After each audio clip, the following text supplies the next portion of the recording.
Hello and welcome to Cartoonist Kayfabe. My name is Jim Rugg. I'm Ed Piskor. And I'm Tom Scholey. There's, if you want to get over, you come out of a box, right? Gobbledygooker, man. Gonna do a big unboxing from my latest My Comic Shop order right after this. Ed, tell us about Red Room. Red Room Comics in the Wild, Murder on the Dark Web for Fun and Profit. What you see before your eyes, man, is the first season of Red Room Comics, man. Dude, it just seemed like, 4 months ago there were no Red Room Comics. It's a beautiful thing to see. And now there's a whole bunch. This is the latest issue to hit the racks, man. This is my EC-inspired comic, even using the Squatront Spoffon fonts. 3 different stories that each have that kind of snap ending, but they're all intertwined to tell one bigger story.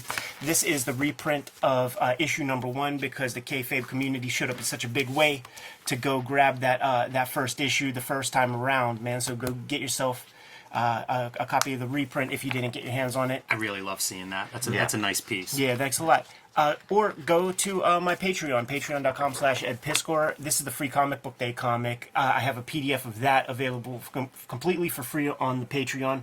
Or $3 will get you the archive there, and you can read all the comics before they hit paper. I'm into the 3rd issue of the next season of comics in production at this moment. And all of these links to the comics, to the Patreon, are available at my link tree in the description below this video. Tom, where should they find more of your comics? Well, you can check out Fantastic Four Grand Design. It's the 60th anniversary of the Fantastic Four, so learn all about them here. It's their whole story from start to finish. And then you can also learn about the creator of the Fantastic Four with Jack Kirby, The Epic Life of the King of Comics from 10 Speed Press, a division of Penguin Books, where if you don't have a comic shop near you, you can order it directly from the publisher. I also have a Patreon. Go to patreon.com, search Tom Scholey, and see the little comics I'm working on at the moment. And I have a YouTube channel called Total Recall Show, where we just reviewed the new Kevin Smith He-Man animated series. Jim. You can join me on patreon.com/Jim Rugg, where you can download out-of-print zines and mini comics. You can also see how I make the comics I make, like Street Angel, Deadliest Girl Alive, available right now at comic shops everywhere from Image Comics. I post a lot of original art. I post process, including how I make all the comics I make, not just Street Angel, but Octobriana, Aphrodisiac, and a variety of other comics and art. And you can find that on my Patreon, patreon.com/Jim Rugg. All right, Jim. That's a big box you have over there, man. And as the great Brad Pitt said in the movie Seven, what's in the box? Don't open that box. I figured the easiest way to do this is we'll just kind of like go through these piles and kind of, any questions you have. I already removed them from the bag, so we can flip open anything if there's any questionable stuff there. This top one is actually a cheat. I got this from eBay. I've been eyeballing it for about 15 years. The reason that I was interested in it is it's Ogden Whitney interiors. So it's like a 24-page biography of Lou Gehrig and drawn by Ogden Whitney. At some point, we'll do an Ogden Whitney episode, and I will open this up and we'll look at it. But the reason I knew about it is somebody had all the original art from this on eBay like 15 years ago, selling it as a lot. So, what do you think the price was around that time? Man? I can't remember, and also think it was affordable. Yeah, it would make me sick if I could remember it because I'm sure it sold for a fraction. It's impossible. Where are you gonna find Ogden Whitney artwork? I'm the luckiest man. That's right. That's right. So whenever I make one of these orders, what happens is once you're paying the shipping, then it becomes like take flyers on stuff. A lot of these books are $2 books, and it was just like pile them on, and we'll see what we get. I have lists of comics. Parasite is something that people have talked about. This is a Korean, it would look like manga, but it's Korean. Manhwa. Exactly. And it's sort of this weird alien-like creature. And I've seen a lot of art. If you Google it, it looks really cool. This particular volume was one that they had available and in stock, but I'm a little bit disappointed. You don't see a lot of the monster throughout here, and that's what I wanted. Awful lettering. Disappointed in that one, unfortunately. But oh my goodness. We'll see. Psycho Killers. This is Qu'est-ce que c'est? Zone Productions, one of these 80s independent kind of stuff, and kind of like the Lou Gehrig thing. I've started to like these books that are biographies. And so who's the PMS chick? That's a real killer? I don't know. These just came this week, so I haven't actually read any of these yet. Mary Beth Tinning. Does that ring a bell? We'll Google her. Yeah. So These are not the best comics, but I do love the covers. I love how they're like just Yes, raunchy. very loud Yeah. also. So, and I don't see those very often. Kyle Baker, there'll be a few Kyle Bakers in here. This is his self-published, some of his self-published work, and man, is this a brutal, brutal comic. Pretty interesting though, black and white and big wordless stretches where you just get to appreciate his storytelling, which, I think he's a master storyteller in comics. So kind of excited to get this. I have a lot of his colorful superhero stuff, but the self-published work is pretty new to me. Is this the work of, Rick McCullum, like one of my favorite guys of the black and white boom that doesn't get much shine. You know, he came on my radar from doing some Teenage Mutant Ninja Turtle comics, but he has a big career. Like, you could find a lot of his stuff in quarter bins. That's pretty strange. It's very maniacal. This is actually way looser than any of his other work I've ever seen. Tundra's done a series of these, and I've been buying them up, like, especially if I find these in a dollar box or something, they go home with me. Almost regardless of the artist. Because Rick McCollum, like you, I know from Turtles, but not necessarily a guy on my list to track down. I don't even know what other comics work he's done. I have a bunch. But I like these sketchbooks. And it is worth tracking down. This is like those corporate comics, right? Yeah. The Story of Monetary Policy. I love these things. Self-cover, it's just the crappiest kind of produced thing. Reminds me of Valiant. Doesn't this look like early Valiant comics? And it's quite possible it would be. Whenever you see these kind of corporate like comics, somebody's producing them. Yeah. Sometimes you'll see like I think I have a Railroad comic that's Al Williamson. I believe. So, somebody has to produce them. I think Neil Adams Continuity Studio has done some, and if this is some people from Valiant or connected closely, it wouldn't surprise me because it is a 90s comic. Did you see there's an episode of Reading Rainbow where they go to visit Valiant? No. Like in its heyday? You got to check it out. Yeah, that sounds pretty good. But it looks like that kind of stuff, yeah. Another biography. Companion piece to Tom's comic. Yes, exactly. I don't know if you've seen this, Tom, the Stan Lee biography, but this is the rock and roll unauthorized rock and roll comics publisher. So I have a few of these. I have one that's David there's Lynch. Jack Kirby, his one and only appearance in the story. That's about right. Too. That would be the Stan Lee point of view of Jack Kirby's contribution. Is this Don Simpson? It is. This is cool. These are Monster comics. The Monster line that Fantagraphics published. They did 6 issues of King Kong by Don Simpson. I might have to put this logo on. You should on my put that Reverend logo joints on there, man. That would be super cool. Even for like a special issue or something, that would be super cool. But Don Simpson, this is early 90s Don Simpson. Dude, it is phenomenal. Yeah. I mean, we've said, we think he's really great with ink, great with figures, but this is some top-notch stuff. Great textures, he's pulling out textures that he used in like Borders Worlds, which is a pretty awesome sci-fi comic of the 80s. Like, I'm a big fan. I have his entire bibliography. They did this right by putting it on this kind of slick paper because there's a lot of marksmanship. Yeah, and it shows it off really well. If you put this on an uncoated paper, you would get so much bleed of like this fine cross-hatching or the screen tones or anything like that. So this is another one that I pick up whenever I find it. I don't have a full run of all 6 issues because kind of hard to find. It's a beautiful comic and some really good covers. Mark Schultz on this one. Schultz and Williamson here, Williamson here. Probably a dream job for Mark Schultz. No, he's a fan. William Stout doing one. Nice looking series. They definitely did right by it. My last 2 issues of the Amalgam universe. I have a complete run of these. Oh man. Yeah, man. They're tough. I didn't know this one existed. You're not missing anything, Tom. This is the completest in me, but at least this is Dave Gibbons doing your artwork, so that's kind of cool. Probably maybe the best of the art of any of these series. Like this is a thrown together run. This is hot-shotting the territory for Marvel and DC in the late '90s when things are going down the drain. Yeah, and it shows. But we'll take a longer look at this. We'll do a bigger episode. No idea why this is on my list. Love the cover. 80s black and white, boom kind of comic. On newsprint, 1987. Price is right, I'm sure this is worth $1. Yeah, exactly. This is something that, like I said, I keep a list of these things, and whenever I make an order, kind of look it up. John Byrne's Next Men, one of my favorite series from back in the 90s.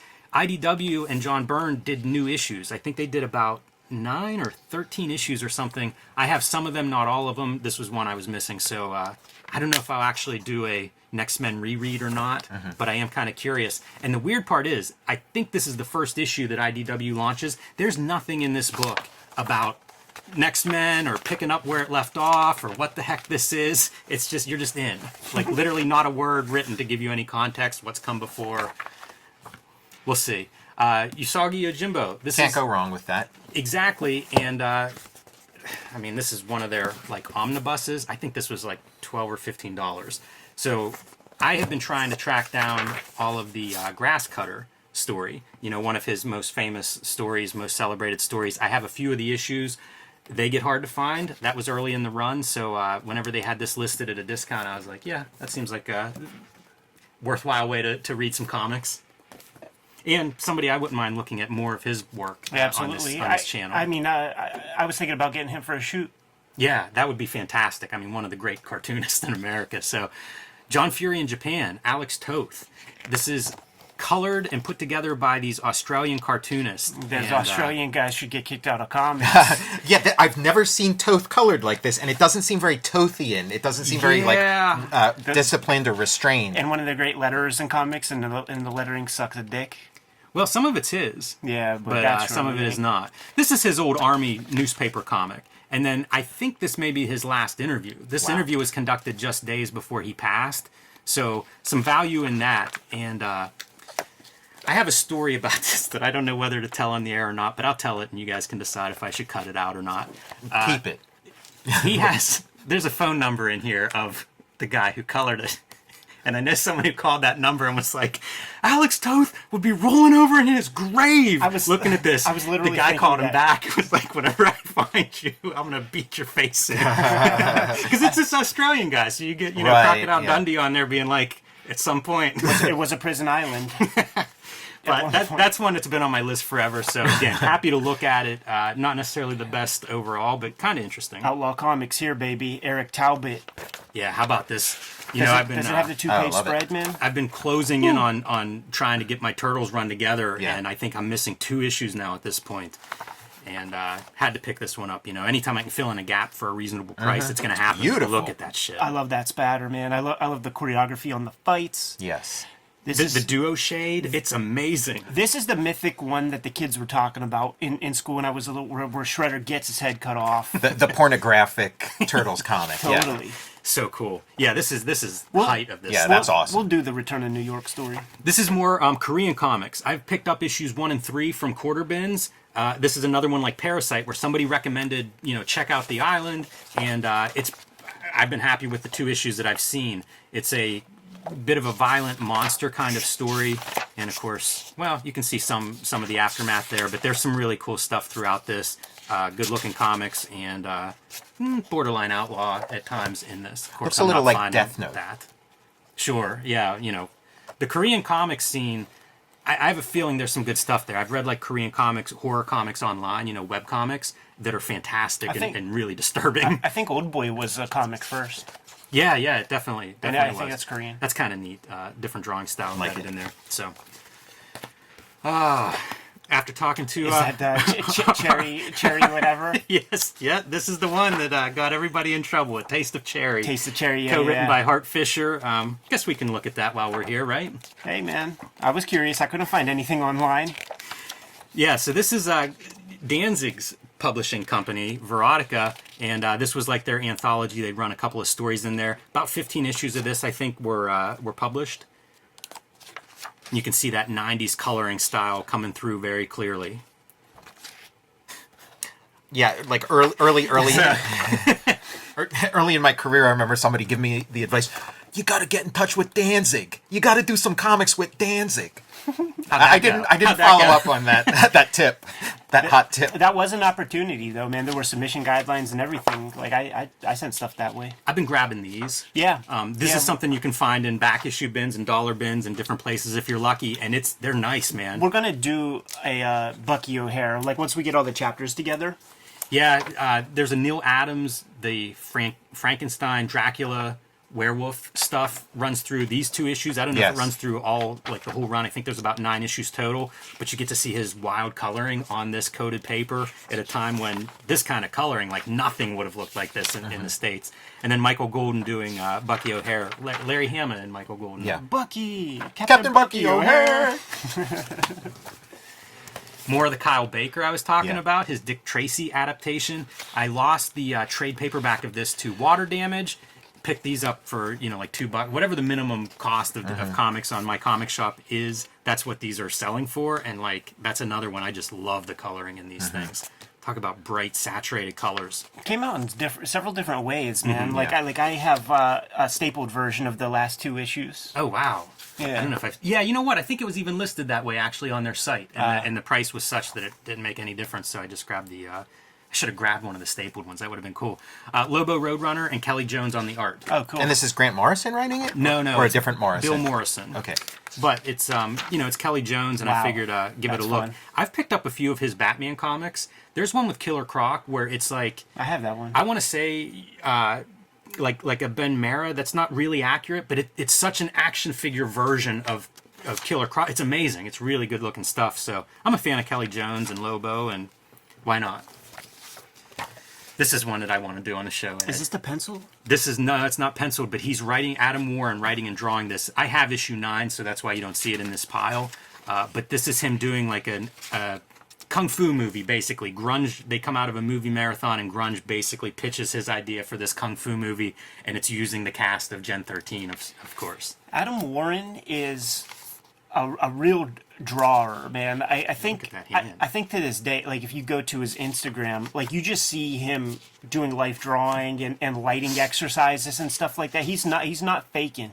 Yeah, no this doubt shit. about it. And it goes Brutes and Babes with Bart Sears, then it goes to Greg Capullo, then it goes to Adam Warren doing drawing tutorials in Wizard Magazine, and this is the era like where he's using Gen 13 characters to do his tutorials and Yeah, stuff. these are really nice looking. I'm kind of eager to get into those. This is one of those, took a flyer based on, I saw some stuff on Instagram of this and was like, that looks good, and I could never find them in dollar bins. They had a few at my comic shop, but pretty disappointed overall. I think whoever posted the pics had to go through and find like the couple of things that were like non-sex best, pics yeah. to show, and they looked awesome. It was like panthers and fighting and stuff, but not too impressed with the actual comics there.